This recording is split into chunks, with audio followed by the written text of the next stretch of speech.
the Houston Rockets. Great to be with you. This is Kevin Harlan here with Steve Kerr and Clark Kellogg as 2K Sports presents this Tuesday afternoon broadcast of the NBA.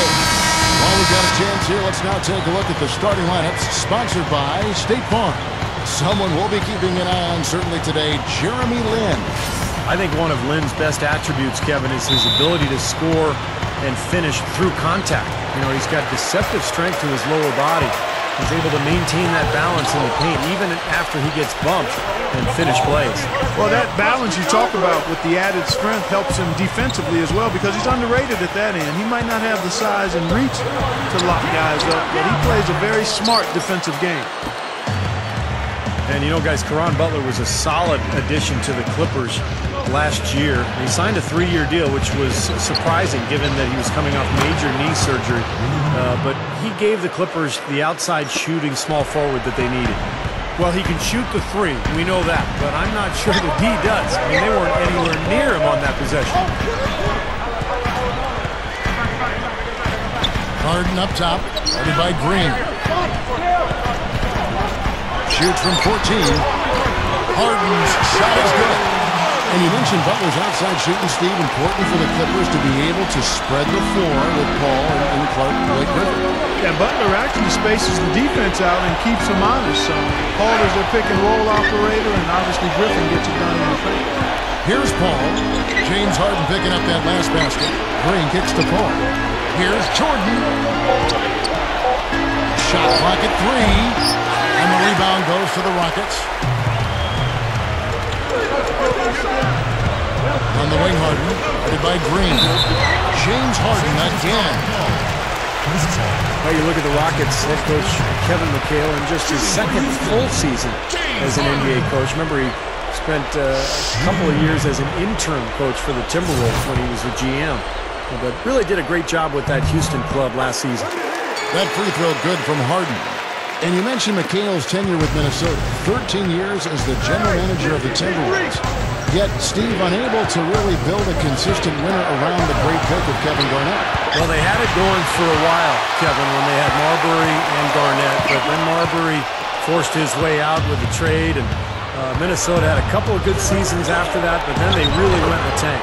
And I think it was a difficult time for McHale. And I think a lot of people questioned whether he'd be a good NBA coach, but to me, it looks like he is a pretty solid one. He's been around the game forever, but he's got a good feel for his players, puts them in a position to succeed. Here is Harden, following the basket by Chris Paul. Over Green. Harden can't hit. Clippers have gone 2 or 3 here to start out the game. Tries for the alley-oop, and the dunk by Jordan. Now that's how you execute an alley-oop there, fellas. And with an exclamation point, too, on the finish, throwing it down hard. What a terrific play on both ends. You know, Houston for the last several years has tried to get a star player on the roster, but it's so difficult to do. There's only about 10 of them in the entire league. But what they've done is they've put a lot of good players on the floor. They've built their asset base, and they're poised to make a deal when the right one comes their way. Here's Paul after Jeremy Lin's bucket. Paul with the ball, and it's Lin picking him up. Paul kicks to Butler. That one goes. Count it. Butler's got his first 2 points.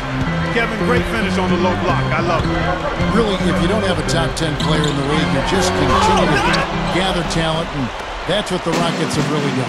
Yeah, and you call that stockpiling assets. If you aren't building around someone, then you get as many good assets as you can because they're always movable.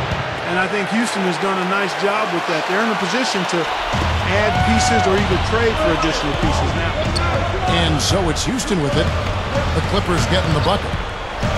Harden outside. Harden gets a screen from Patterson. Lets the three fly. Harden can't hit. Clippers leading by 4. They get a hand on it.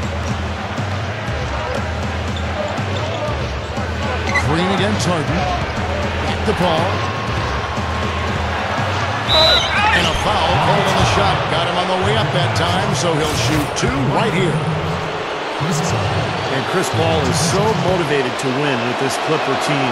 As you might remember, he had knee surgery in 2010 and to have part of his meniscus removed. So you just never know long term, how that knee can wear down. Nothing's guaranteed. So he wants to make the most of every opportunity with this talented Clipper club.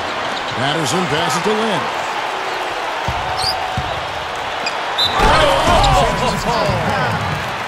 Guys, I'm going to need just a second to get myself together here. Leaves you speechless, doesn't it, Clark? Huh? Wow. Man, I don't blame you, Clark. That dunk was unbelievable. The Rockets have shot just one free throw earlier, 1 for 1 in the game.